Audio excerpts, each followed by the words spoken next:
Hello welcome back to my channel. അപ്പോൾ ഇന്ന് വളരെ ഈസി ആയിട്ട് മിനിറ്റുകൾ കൊണ്ട് മാത്രം തയ്യാറാക്കാൻ പറ്റിയ നല്ല ടേസ്റ്റി ആയിട്ടുള്ള ഈവനിങ് സ്നാക്ക് റെസിപ്പിയാണ്. നമ്മുടെ വീട്ടിൽ എപ്പോഴുമുള്ള ചേരുവകൾ മാത്രം മതി ചായയുടെ കൂടെ കഴിക്കാൻ പറ്റുന്ന അടിപൊളിയാണ് കേട്ടോ. അപ്പോൾ നമുക്ക് വളരെ ടേസ്റ്റി ആയിട്ട് എങ്ങനെ തയ്യാറാക്കണമെന്ന് നമുക്കൊന്ന് കണ്ടു നോക്കാം. ആദ്യം ഞാൻ തേങ്ങയും ശർക്കരയുമാണ് ഇവിടെ എടുത്തിട്ടുള്ളത്. ഇവ രണ്ടിനെയും മുറിച്ച് ഒരു പ്ലേറ്റിൽ മാറ്റി വയ്ക്കണം. അതിനുശേഷം 1.5 സ്പൂൺ ഗോതമ്പ് മാവ് ഒരു പാത്രത്തിലേക്ക് എടുക്കുക. ആവശ്യത്തിന് വെള്ളം ഒഴിച്ച് അത് ദോശമാവ് പരുവത്തിൽ ആക്കി വയ്ക്കണം. ഗ്യാസ് ഓണാക്കി ദോശക്കല്ല് വയ്ക്കുക. കല്ല് ചൂടായതിനു ശേഷം എണ്ണ ഒഴിക്കട്ടെ. എണ്ണ ചൂടാകുമ്പോൾ കലക്കി വെച്ച മാവ് കല്ലിൽ ഒഴിച്ച് ദോശ ചുടുന്ന രീതിയിൽ ചുടുക.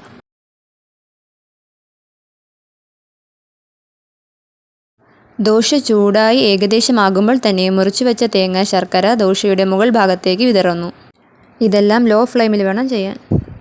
ദോശ വെന്തതിനു ശേഷം മടക്കി വയ്ക്കുക. ഇതിനെ മടക്ക് ദോശ എന്നറിയപ്പെടുന്നു. ഈ സ്നാക്സിനെ വേറെ പേരിൽ അറിയപ്പെടുന്നുവെങ്കിൽ അതൊന്ന് കമൻറ്റ് ചെയ്തേക്കൂ. വീഡിയോ ഇഷ്ടമായെങ്കിൽ ലൈക്ക് ചെയ്യുക, ഷെയർ ചെയ്യുക, സബ്സ്ക്രൈബ് ചെയ്യുക.